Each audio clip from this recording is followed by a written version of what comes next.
नमस्कार, मैं आपके साथ अंकिता पाल। आप सभी का हमारे खास प्रोग्राम हेल्थ में स्वागत है। आज हम बात करने वाले हैं दिल की, जी हाँ, हार्ट के बारे में।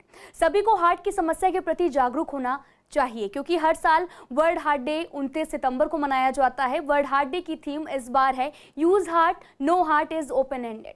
आपको बता दें कि ये थीम हमें याद दिलाती है कि हम सभी अपने हार्ट के स्वास्थ्य की जिम्मेदारी खुद ही लें और इसे सुरक्षित रखने के लिए जरूरी कदम भी उठाएं। सबसे ज्यादा मौतें जो हैं वो हार्ट फेलियर से ही होती हैं। आज हम बात करेंगे हार्ट संबंधी डिसीज की। उससे पहले देखिए आप ये छोटी सी रिपोर्ट। दिल की बीमारियां बहुत तेजी से बढ़ रही हैं। WHO के आंकड़े बताते हैं कि हर साल करीब 1,69,00,000 लोगों की मौतें कार्डियोवास्कुलर डिसीज की वजह से हो जाती हैं। खान पान, लाइफस्टाइल पर ध्यान न देना दिल की बीमारी और हार्ट अटैक के प्रमुख कारण हैं।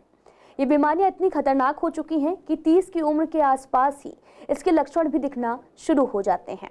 शुरुआत में ये संकेत काफी मामूली से लगते हैं, लेकिन इनके दिखते ही डॉक्टर्स के पास जाना चाहिए। हृदय रोगों की पहचान कैसे करें? हृदय रोग के लक्षण हर व्यक्ति में अलग अलग प्रकार के हो सकते हैं। अगर इस तरह की समस्याओं पर शुरुआत में ही ध्यान नहीं दिया गया तो हृदय रोगों के गंभीर जोखिमों को भी कम किया जा सकता है। सांस लेने में दिक्कत, सीने में दर्द या फिर जकड़न महसूस होना आम समस्या लगता है, जो कि एसिडिटी, गैस, अपच की वजह से हो सकती है, मगर हर दिन इसका सामना करना सामान्य बात नहीं है। यह दिल की बीमारी, हार्ट अटैक का सबसे पुराना लक्षण है, जिसके दिखते ही डॉक्टर से मदद लेनी चाहिए। खाना खाने के बाद ना पचना। अगर खाना पचाने में आपको दिक्कत होती है तो यह भी हार्ट डिसीज से जुड़ा हो सकता है। पेट दर्द, पेट में जलन, अपच के कारण बीमार दिल की तरफ इशारा करता है, क्योंकि दिल, खाने की नली और पेट तीनों आसपास मौजूद होते हैं, जिस वजह से दिल और पेट के दर्द में अंतर करना मुश्किल हो जाता है। हर वक्त बीमार महसूस करना। अगर आप खाली बैठे बैठे बीमार महसूस कर रहे हैं तो दिल में कुछ खराबी का होने का खतरा भी ज्यादा है। बीमार दिल के अन्य लक्षण हैं हाथ पैर में दर्द रहना, जबड़े या पीठ में दर्द, टखनों में सूजन, अत्यधिक थकान होना, असामान्य धड़कन।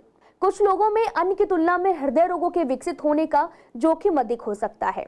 डॉक्टर्स कहते हैं कि जिन लोगों के माता पिता को हृदय रोगों की समस्या रह चुकी है, ऐसे लोगों में समय के साथ में हृदय रोगों के विकसित होने का खतरा अधिक होता है। इसके अलावा लाइफस्टाइल की कुछ गड़बड़ आदतें भी हृदय की बीमारियों के खतरे को बढ़ा सकती हैं। High blood pressure, high cholesterol, धूम्रपान या शराब की आदत, अधिक वजन और मोटापा, मधुमेह, आहार संबंधी गड़बड़ी, स्लीप एनीमिया, ये सभी लक्षण भी हार्ट से जुड़े हो सकते हैं। सीसीएन लाइव की ये खास रिपोर्ट। आपने रिपोर्ट में देखा कि कार्डियोवास्कुलर डिसीज से दुनिया भर से ज़्यादा जो मौतें हैं वो इस वजह से होती हैं। अगर भारत की बात की जाए तो कैंसर की तुलना में लोग सीवीडी से तिगुनी तेजी से मरते हैं। हार्ट संबंधी डिसीज पर बात करने के लिए हमारे साथ स्टूडियो में मौजूद हैं डॉक्टर ग्लैडविन त्यागी। सर, आपको बहुत बहुत स्वागत है हमारे खास प्रोग्राम में। सर, सबसे पहले हम क्वेश्चन यही आपसे करेंगे कि आखिर हार्ट संबंधित जो बीमारियां हैं वो होती क्यों हैं और कौन कौन सी बीमारियां अभी हैं? देखिए, जब बात दिल की आती है तो आप जानते हैं कि ये दिल ऐसी चीज़ है कि वो बचपन से लेके और जब तक आदमी बूढ़ा होता है और जब तक उसकी मृत्यु होती है तो सबसे सेंसिटिव ऑर्गन जो है वो दिल है। चाहे आप उसको मेडिकल की दृष्टि से देखें, चाहे आप उसको जो है फिल्मों की दृष्टि से देखें। आपने देखा होगा ना कि दिल का दर्द जो है वो लगा के बीमारी से और प्रेम तक हर जगह रहता है। खैर, थोड़ा सा लाइटर मूड में मैं ले गया था इस चीज़ को, लेकिन देखिए, दिल की जो समस्याएं हैं उनके होने के जो मुख्य कारण हैं वो 3-4 बड़े इम्पॉर्टेंट हैं। एक कारण जो सबसे इम्पॉर्टेंट है वो ये है कि आपका लाइफ स्टाइल कैसा है, आपका खान पान कैसा है, आपका अनुवांशिकता आपकी कैसी है, यानी हेरिडिटी कैसी है, और दूसरे आपके पास में जो काम है आपका उससे संबंधित स्ट्रेस का लेवल आपका कैसा है, आपकी फिजिक कैसी है, आपकी फिजिकल एक्टिविटी कैसी है। तो ये बहुत सारे फैक्टर्स हैं जो मिलके डिसाइड करते हैं कि किसी व्यक्ति को हार्ट की प्रॉब्लम होने की कितनी संभावना है। सर, आपसे ये भी जानना चाहेंगे कि हार्ट की प्रॉब्लम्स जो होती हैं वो अक्सर क्या देखने को मिलती हैं? देखिए, ऐसा है क्योंकि एक समय था जब ऐसा समझा जाता था कि जब आदमी की एज ज़्यादा होती है, वो ओल्ड एज में जाता है, तो उसको हार्ट अटैक की या हार्ट संबंधी समस्याएं होने की संभावनाएं ज़्यादा व्यक्त की जाती थी। लेकिन जब से आपने देखा है कि लोगों के अंदर जागरूकता बढ़ी है, सोशल मीडिया का जब से ज़माना आया है, आप देखेंगे कि जो यंग एज में हार्ट अटैक्स हैं उनकी काफ़ी ज़्यादा संख्या आजकल होती है। 25 साल के बच्चे को एक जिम में एक्सरसाइज करते हुए, 22 साल के बच्चे को स्टेडियम में रन करते हुए, 35 साल के आदमी को, पार्टी में डांस करते हुए यंग लोगों को, मिड एज लोगों को, यानी ओल्ड एज में, किसी भी एज में हार्ट की प्रॉब्लम हो सकती है। तो जो ये हार्ट की समस्या है, जो फैक्टर्स मैंने बताए हैं, उन सब फैक्टर्स के कारण अलग अलग एज में अलग अलग तरीके से मैनिफेस्ट करती है, और इसीलिए ये लगा के 20 साल से 15 साल से लेके और आपके 60, 70, 80 साल तक किसी भी एज में मिल सकती है। सर, अक्सर हम सुनते थे पहले कि जब कोई प्रॉब्लम होती है तभी जाके हमें हार्ट की प्रॉब्लम्स होती हैं, लेकिन अभी हम हाल ही में देख रहे हैं, जैसा कि आपने बताया कि डांस करते हुए और एक इंसान जो है वो काफ़ी खुश था, उसके बाद में भी उसको हार्ट संबंधी समस्याएं जो हैं वो देखने को मिली। तो हम आपसे ये जानना चाहेंगे कि आखिर क्या वजह है हार्ट अटैक आने की? देखिए, मैं आपको एक चीज़ समझाना ये चाहता हूँ कि हार्ट के साथ में एक जो सबसे इम्पॉर्टेंट चीज़ जुड़ी हुई है वो ये है कि हार्ट पूरी बॉडी को ब्लड सर्कुलेशन का काम करता है। उसका काम है पंपिंग का, यानी कि जो खून होता है उस खून को वो पंप करके बॉडी के दूसरी जगहों तक पहुंचाता है। लेकिन हार्ट को खुद में भी ब्लड की ज़रूरत होती है। उस हार्ट को जो धमनियाँ सप्लाई करती हैं, जो आपको समझिए कि जो कॉरोनरी आर्टरीज हैं, जिनको ब्लड की सप्लाई हार्ट तक पहुंचानी होती है, जब उनके अंदर कोई विकार आ जाता है, यानी कि जैसे उनके अंदर ब्लॉकेज आ जाए, यानी कि उनके अंदर कोई खून का थक्का आ जाए, या किसी कारणवश वो ब्लड हार्ट तक नहीं पहुंचाती, तो हार्ट उस टाइम पे ऑक्सीजन के लिए तड़पता है और उस टाइम पे वो हार्ट पेन में डेवलप हो जाती है। अब इसके कारण समझिए क्या होता है, जिन लोगों को मान लीजिए कि कुछ इस प्रकार की बीमारियां हैं लाइफस्टाइल वाली, जैसे शुगर है, जैसे ब्लड प्रेशर है, जैसे कि मोटापा बहुत ज़्यादा है, या जो लोग क्रॉनिक स्मोकर्स हैं, या जिनका जॉब प्रोफाइल ऐसा है कि जिसमें स्ट्रेस का लेवल बहुत ज़्यादा है, ऐसे लोगों के अंदर हार्ट अटैक होने की संभावना काफ़ी ज़्यादा रहती है। या ऐसे लोग जो पुराने समय से बीमार चलते हुए आ रहे हैं, वो अन्य दवाइयों के ऊपर हैं और बॉडी के अंदर जो अन्य ऑर्गन हैं वो भी सफ़र कर रहे हैं, तो ऐसे लोगों को भी हार्ट अटैक की संभावना काफ़ी ज़्यादा होती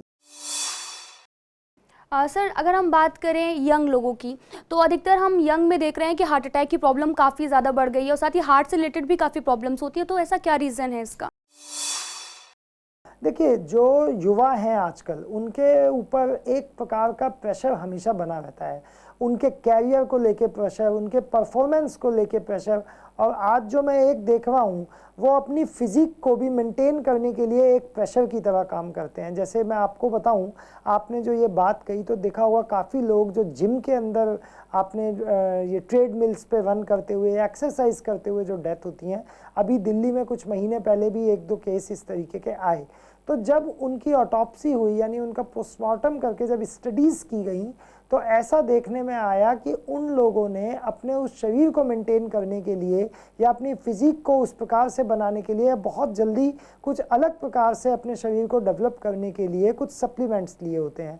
उन सप्लीमेंट्स में अगर गलत दवाइयों का इस्तेमाल होता है या उनके अंदर कुछ ऐसी चीज़ें होती हैं जो बॉडी के लिए हार्मफुल हैं, तो वो एक हार्ट अटैक का रीज़न होती है।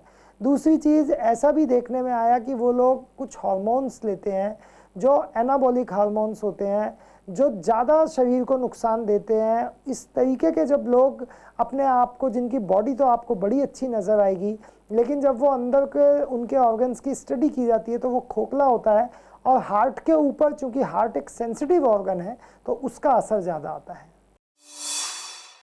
सर, आपसे ये भी जानना चाहेंगे कि कई बार लोगों को एसिडिटी हो जाती है, तो वो सोच बैठते हैं कि, या फिर इग्नोर करते हैं कि उन्हें कोई हार्ट संबंधित प्रॉब्लम है, तो कैसे हमें पता लगेगा कि ये एसिडिटी की वजह से है या फिर हार्ट की कोई प्रॉब्लम है?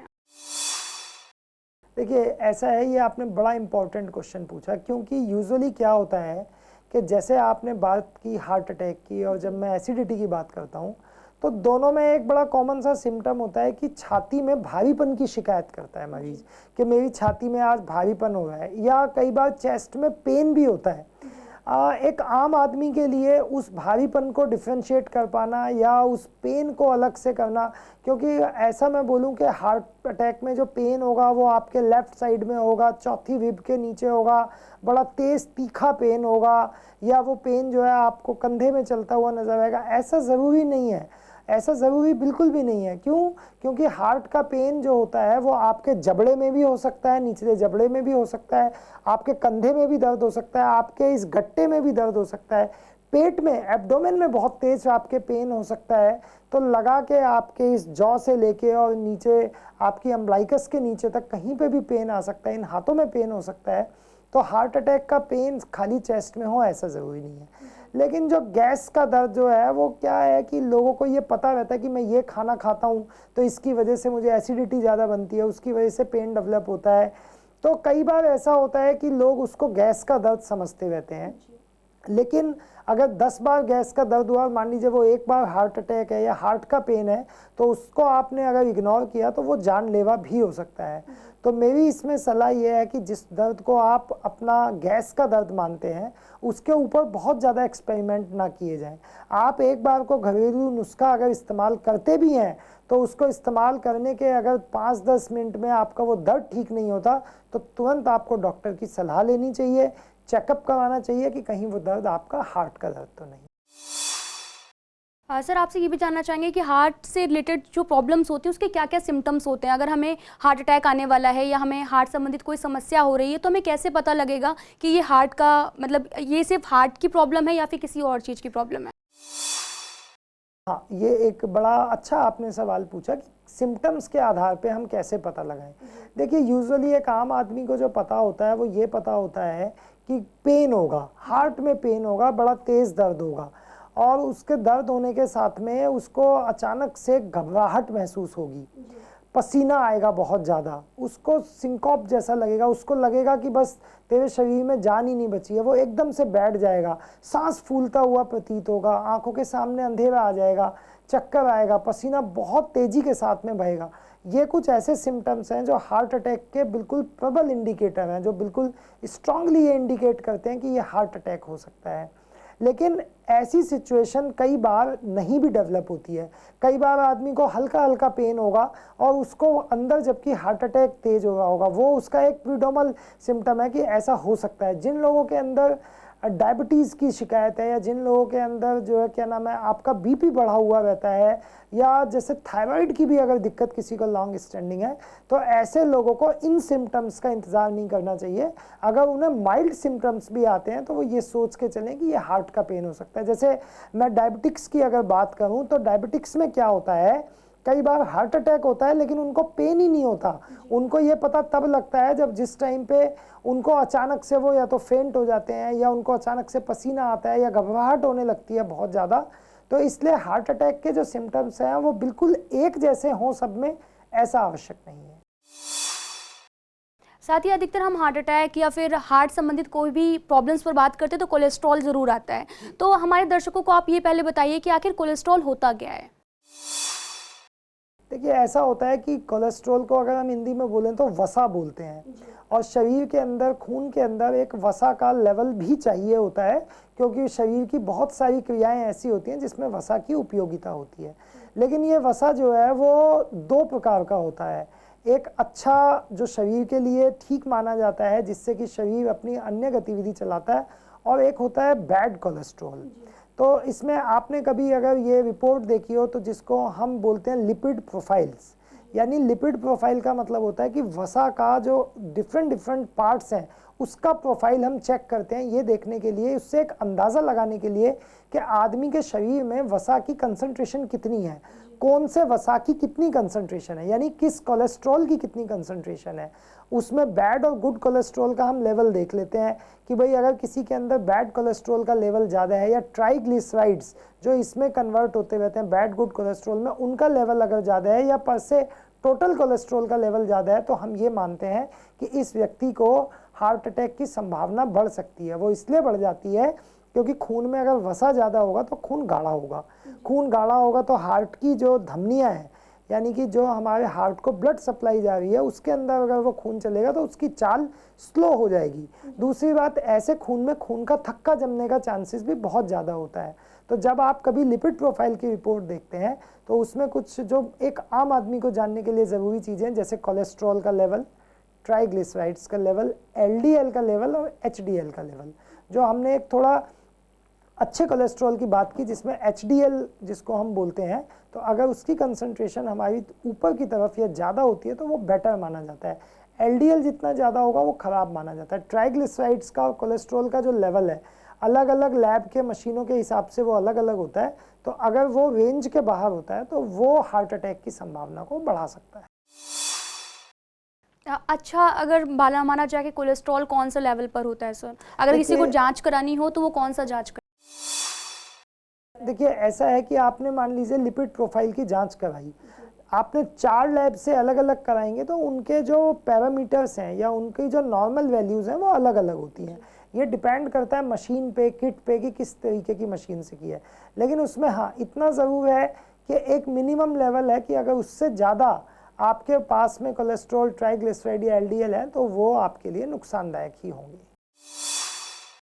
सर, अगर हार्ट अटैक किसी को आ जाता है तो सबसे पहले उसे क्या करना चाहिए, मतलब हम कैसे उपचार दे सकते हैं?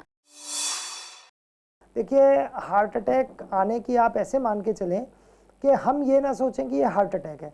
हम ये तो माने कि अगर किसी व्यक्ति की छाती में दर्द हुआ है, कोई व्यक्ति फेंट हो गया है, किसी व्यक्ति को एकदम से पसीना आ गया है या किसी व्यक्ति को एकदम से सांस लेने में दिक्कत हुई है, घबराहट हुई है, तो हमने ये सोच में दिमाग में जो पहली सोच है वो ये है कि ये हार्ट अटैक हो सकता है।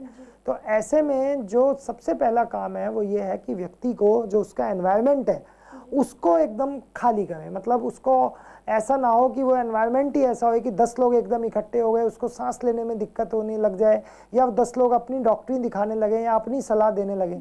सबसे पहले तो एनवायरनमेंट क्लीन कीजिए। सबसे पहले देखिए कि उसको सांस प्रॉपर आ रही है कि नहीं आ रही है। दूसरी चीज़, अगर आपको ये लगता है या व्यक्ति बताता है उसको डायबिटीज़ या कुछ है तो शुगर का लेवल देखें, और डायबिटिक है तो चाहे उसको बिना कुछ सोचे ही आप थोड़ा सा चीनी का घोल या फिर शिकंजी वगैरह दे सकते हैं, क्योंकि लो शुगर लेवल भी एक तरीके से मिमिक करता है। जिस टाइम पे पसीना ज़्यादा आ जाए या व्यक्ति को एकदम से कमजोरी आ जाए तो वो हार्ट अटैक जैसा लग सकता है। तीसरी चीज़ है कि ब्लड का सर्कुलेशन जो है, जो आपके बीपी का लेवल है, जिन लोगों को बीपी बढ़ा हुआ होता है उन लोगों के अंदर भी एक संभावना रहती है कि एकदम से पेन डेवलप हुआ कि भाई ये हार्ट अटैक हो सकता है। तो यही सारे जो सिम्टम्स हैं, इन्हीं को एक आम आदमी को सबसे पहले, अगर किसी व्यक्ति के अंदर ये सिम्टम्स हैं तो सबसे पहले उसको अपने लेवल पे उस एनवायरनमेंट को क्लीन करना चाहिए, आदमी को स्टेबल करना चाहिए। और सबसे इम्पॉर्टेंट बात, यदि चेस्ट में बहुत ज़्यादा पेन हो रहा है और छाती में उसको लग रहा है कि तो सॉर्बिट्रेट की गोली 5 mg की ज़रूर दें, ताकि उससे उसको आराम मिल सके और इतनी देर में आप उसको हॉस्पिटल लेके जा सकें। हार्ट अटैक से बचाव के लिए क्या करना चाहिए, क्योंकि अधिकतर लोगों के मेडिकल हिस्ट्री भी होती है और कुछ लोगों को होता भी नहीं है, लेकिन वो कैसे बच सकते हैं? देखिए, इसमें 3-4 चीज़ें बड़ी इम्पॉर्टेंट हैं कि हम जो लाइफ स्टाइल मॉडिफिकेशंस की बात करते हैं, एक दुर्भाग्यपूर्ण बात है कि हम वो लाइफ स्टाइल मॉडिफिकेशन तब शुरू करते हैं जब वो जो चेंजेस हैं वो इरिवर्सिबल स्टेज में पहुंचने लगते हैं। तो मेरा इसमें कहना यह है कि यंग एज से ही, शुरुआत से ही बच्चों को ये आदत डालनी चाहिए कि वो अपना जो जीवन है वो हेल्दी लाइफ स्टाइल रखें। मतलब कि उसमें डेली के व्यायाम का भी स्थान होना चाहिए। अगर व्यायाम नहीं कर सकते तो 40 मिनट की एक या 45 मिनट की एक वॉक की तो जगह होनी चाहिए। प्लस खाने पीने में भी ये ध्यान रखना चाहिए कि बहुत ज़्यादा वसा का उपयोग, मान लीजिए आप अपने घर में खाना बनाते हैं, आप अपने घर का खाना खाते हैं तो आप अच्छी से अच्छी चीज़ें उसमें इस्तेमाल करने की कोशिश करेंगे। लेकिन जब आप बाहर जाते हैं तो वहाँ पे आदमी लालच के चक्कर में, या आप समझिए कि जो बार बार एक ही तेल को गर्म कर करके जो फ्राइज जो चीज़ें करते हैं वो उस तरीके के कोलेस्ट्रॉल ख़राब होते हैं। या आपने शुगर की हाई कंसंट्रेशन को, जैसे मान लीजिए किसी को कोल्ड ड्रिंक्स का और चॉकलेट्स का शौक़ है तो वो उनको अगर ज़्यादा लेता है तो वो नुकसान हो सकता है। तो मेरा कहना इसमें यह है कि सबसे पहले तो अपना लाइफ स्टाइल जो है उसको आप एक हेल्दी लाइफ स्टाइल बनाइए। अच्छा खाना खाइए। अच्छे खाने का मतलब ये नहीं है कि महंगा खाना, वो खाना जो आपकी सेहत के लिए अच्छा है वो खाना खाइए। स्प्राउट्स खाइए, एंटीऑक्सीडेंट्स खाइए। और दूसरी बात, एक्सरसाइज आप कीजिए। इसमें एक और सबसे इम्पॉर्टेंट चीज़ ये है कि शुरुआत से ही अपने आप को, क्योंकि आजकल जो प्रतियोगिता का युग है, जो जिसमें कंपटीशन का जो टाइम है, इसमें अपने आप को स्ट्रेस फ्री रखना बहुत ज़रूरी है।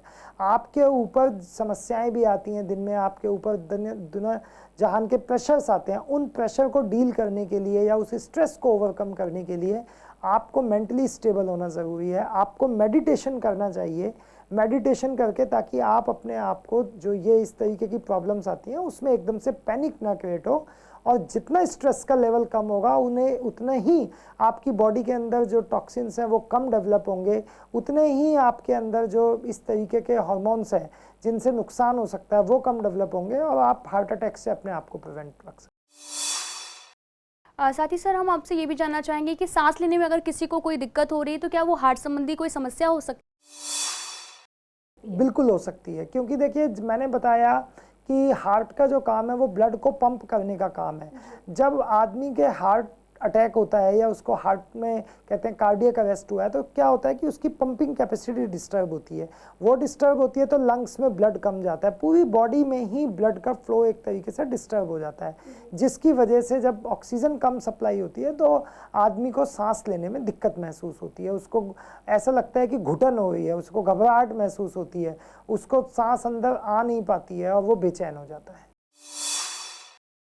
सर ये भी जानना चाहेंगे कि अगर एक बार हार्ट अटैक आ गया और हमने अच्छे से इलाज करा लिया तो क्या दोबारा भी अटैक आने की संभावना रहती है? देखिए ये तो एक उस तरीके की बीमारी है कि जब जब ब्लड के अंदर आपकी क्लॉटिंग होगी, जब जब आपका खून का थक्का जमेगा, या जब जब आपके पास में ब्लड सप्लाई में किसी भी कारणवश कोई भी व्यवधान होगा, तो तभी हार्ट अटैक का चांस रहता है।